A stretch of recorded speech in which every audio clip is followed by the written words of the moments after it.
start. I thought we didn't ease into the game. That was our mindset coming out. Like, we don't want to ease into the game. This is not a fill-out game. Like, let's attack it head on, and that's what we did. And so, by winning the first game, we saw some things that we can do. Saw some things we can get better at. And, definitely going for game two. Like, we're not going to relax because we won game one. Still a long series. As a coach, you try to put a game plan together to slow down Luka and Kyrie. See, I'm sorry. How challenging is it trying to put a game plan together, try to slow down those two guys?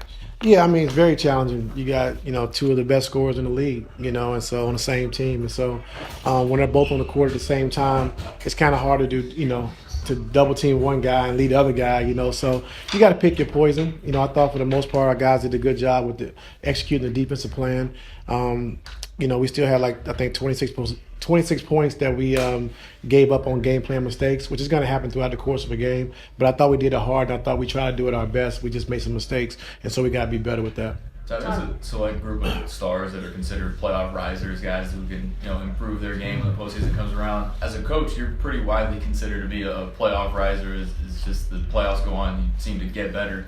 Is there something for you that is the reason behind that, why you're able to just really elevate your personal game in the playoffs? No, I just think, throughout the course of the season, just trying different things. I think working on different things in practices and, just having your team prepared to do different things. In the playoffs, if you show Luka and Kyrie a steady diet of the same thing, they're going to pick you apart. And so I think our guys have done a great job, the last 4 years, but this year acquiring James and PJ and those guys, just every day just doing something different to prepare for these moments. And so you never know when you have to use it. You never know when you got to go to it, but you got to be prepared to do it. And so that's what I just, like most about the playoffs is being able to do different things, be able to adjust, show teams different things and see how they handle it. And so it just, it's an exciting time of the year. Ty, what's the likelihood of Kawhi playing game two? He's going to go through practice today, and we'll see. And what will he do in practice? Will Whatever. he get contact? We're not doing contact. Yeah. Basketball movements. A walkthrough, just clean up some things that we made mistakes on, that we wasn't clean with, to make sure we're on point with that. That, along with transition defense, they had 25 points in transition, which we know we got to take away. And then they had 25 points at the free throw line, so we got to be better with that, And so do a good job of playing defense without fouling, especially when they get in the bonus. We're top blocking, away from the basket. They get 2 free throws. We foul, in the backcourt, 2 free throws. So we just got to be smarter with those type of fouls, especially when they're in the bonus. Okay. I asked Kyrie yesterday. 2 points. First, what's that relationship you have with him like? I know that when you win a championship is always special, but in those, what's it been, 8 years now, just what's the relationship you have with him like? When we see each other, of course, a good relationship. But, he's always someone I, admire when I had him, when he played for me, and then from afar, just the way I always talk about he has no offensive weaknesses. And you saw that, yesterday. He could split the double teams, dribble around the blitzes. He can make passes, make plays, pull up dribbles off the three. He can do a lot. Mid-range pull up, left hand, right hand. And so he has no offensive weaknesses. And so you got to, make him work. I think, try to wear him down, show him different coverages to try to keep him off balance. But, we have a good relationship. You were saying that he could tell you were giving the guy some cues about what he likes to do and stuff like that on the court. Mm-hmm. And he said we didn't do it good enough, but yeah, we gave him the cues, but it still didn't work. Because he's such a dynamic player, he's able to read things on the fly like that. And especially with his ball handling ability. Being able to. He's like a wizard with the basketball, and so you could tell Zoo and Mace get out there and blitz, but, when he's coming at you with the handle he has, the shiftiness, the quickness, it's tough. But, we wanted to continue to keep doing it, make sure, we're doing it the right way, and then just kind of go from there. How would you assess Norman Powell's, not just his output, but what he was able to do for you guys when he was on the floor, especially after halftime?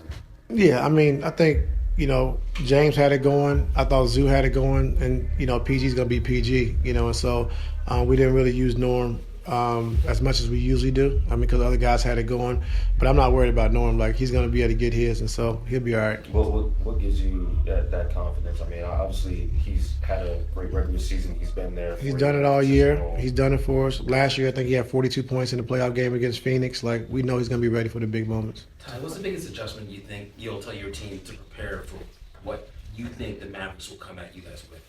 I love you, Owen, but I'm not going to tell you. They might not know. I'm not going to give them a. I'm not going to give. Something out there that's like Yeah, yeah. Even if it's generic, like physicality or something like that. I mean, everybody talks about that in the playoffs. You know, that's something we've been talking about from day one. Just making sure we have an intelligent physicality, though. You know, being physical, but not fouling when teams are in the bonus, or not fouling, 50 feet away from the basket. You just can't have those fouls. But physicality is a very important key, like, to the playoffs. And so, as much as the referees are going to allow you to get away with, you got to be able to do it. How well do you study referees when you get those assignments in the morning? I don't. I'm gonna try that, Law. I never thought about that. I swear, I never thought about that. But yeah, that's pretty smart. I think y'all want to get the politics today. Yeah.